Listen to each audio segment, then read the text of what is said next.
ফ্রান্সের রাজধানী প্যারিস। বাংলা সিনেমার পর্দা নয়, এখানে চলছে বাংলাদেশের এক অবহেলিত জনজাতির গল্প। নির্মাতা প্রকাশ রায় তার তথ্যচিত্র লা ভি ফ্লোতন্ত বা ভাসমান জীবন এর মাধ্যমে তুলে এনেছেন বাংলাদেশের এক অবহেলিত জনগোষ্ঠী বেদে সম্প্রদায়ের বাস্তব জীবনের চিত্র। গত ২৬ এপ্রিল রোববার প্যারিসের একটি হলে প্রদর্শিত হয় এই ২৬ মিনিটের প্রামাণ্যচিত্রটি। নদীর বুকে ভাসমান এই মানুষগুলোর দৈনন্দিন সংগ্রাম, অনিশ্চয়তা এবং নিজস্ব সংস্কৃতিকে পর্দায় তুলে ধরেছেন নিপুণ হাতে। বেদেরা শুধু একটি সম্প্রদায় নয়, এটি বাংলার নদীমাতৃক সভ্যতার এক বিলীয়মান অধ্যায়। দীর্ঘদিন ধরে যাযাবর এই জনগোষ্ঠী নৌকাকেই ঘর বানিয়ে বেঁচে আছে, কিন্তু নদী ভাঙন, অর্থনৈতিক সংকট এবং সামাজিক নানা বাধার কারণে তাদের ঐতিহ্য আজ হুমকির মুখে।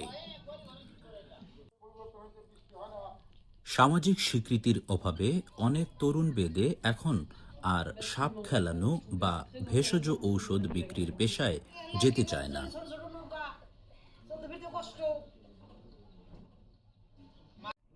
সমীক্ষায় দেখা যায়, বেদে শিশুদের মধ্যে স্কুলে যাওয়ার হার অত্যন্ত নিম্ন।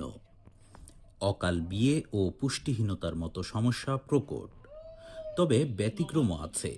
সরকারি উদ্যোগে কিছু বেদে পল্লীতে বসবাসের ব্যবস্থা করা হয়েছে। বেসরকারি সংস্থাগুলোও তাদের আত্মকর্মসংস্থানে ভূমিকা রাখছে।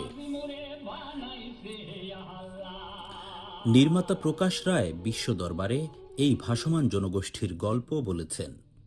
প্রয়োজন এখন সরকারি ও বেসরকারি পর্যায়ে যথাযথ পদক্ষেপ গ্রহণ, যেন ভাসমান জীবন আঁকড়ে থাকতে না হয় বেদেদের। তাদের উন্নত জীবন নিশ্চিত করতে পারে জনপ্রশাসন।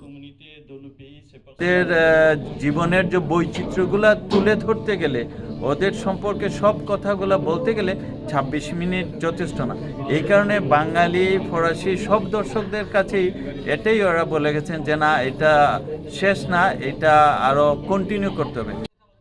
বেদে সম্প্রদায়ের ইতিহাস ঘাটলে জানা যায়, আরাকান থেকে আগত মং টং বা মাংতাং গোত্র থেকে এদের উৎপত্তি, যারা প্রায় ১৬৪০ সালের দিকে বাংলায় আসে। এরা থার বা থর নামে একটি নিজস্ব ভাষায় কথা বলে। সরকারি জরিপ অনুযায়ী এদের সংখ্যা প্রায় ৭,৫০০ হলেও সমাজসেবা অধিদপ্তরের ওয়েবসাইটে বলা হয়েছে প্রায় ৭৫,০০০। সংখ্যার এই পার্থক্যই প্রমাণ করে এদের চিহ্নিতকরণ ও তালিকাভুক্তিতে কত সমস্যা আছে। প্যারিসের মতো জায়গায় এই ছবি প্রদর্শিত হওয়ার অর্থ হল একটি খুদে বার্তা সেখানে পৌঁছেছে। বাংলাদেশের নদী ও বেদে সম্প্রদায়ের টিকে থাকার লড়াই এখন আন্তর্জাতিক দর্শকের নজর কেড়েছে বলে মত বাঙালি ফরাসি দর্শকদের। প্রদর্শনী শেষে দর্শকদের নানান জিজ্ঞাসার মুখোমুখি হয়ে তার উত্তর দেন নির্মাতা প্রকাশ রায়। আবু বকর আল আমিন, প্যারিস, ফ্রান্স।